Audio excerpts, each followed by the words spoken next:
Oh, hey, didn't see you there. You know, I've been thinking about this for quite some time now. But who are the Aboriginal people, and what is the stolen generation? To answer that question, I brought a film. So sit back, relax, and enjoy.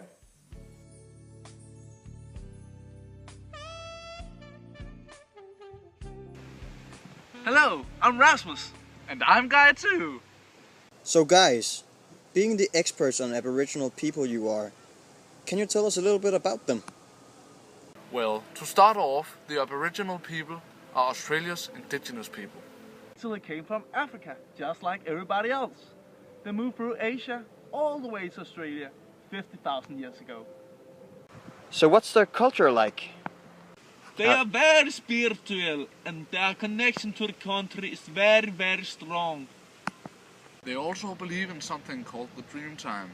According to them, it is the beginning of time. One of the holy rituals is to get a piercing through the tongue. Guys, we know there are not many Aboriginals left today.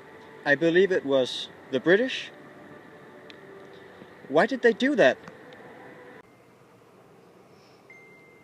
You see, back in 1788, when Australia was colonized by Britain, back then the country showed they had power through controlling a lot of land. Today, it is not as popular. You could almost call it a fad. That's true. But the real reason for the colonization was the cheap workforce. At first, they sent criminals down there as workforce. But after they realized they could use the Aboriginals as slaves, they did that instead. To fool the public, the Australian government took Aboriginal children with one white parent and said they would get a better education and life, which led to the stolen generation. The stolen generation? Please elaborate.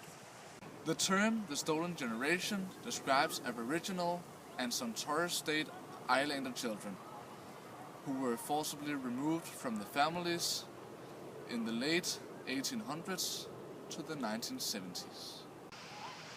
And as Guy 2 and I said, the British government wanted cheap workforce in Australia. They often used half-caste. That led to race assimilation instead of integration. The Aboriginals were robbed of their culture, identity and language. That sounds bad. What are the consequences of the stolen generation? A lot of Aboriginal descendants are in confusion because they don't even know their own background. They ask themselves, how could this even be justified? But that is still left unanswered. Thank you for tuning in. We'll see you another time.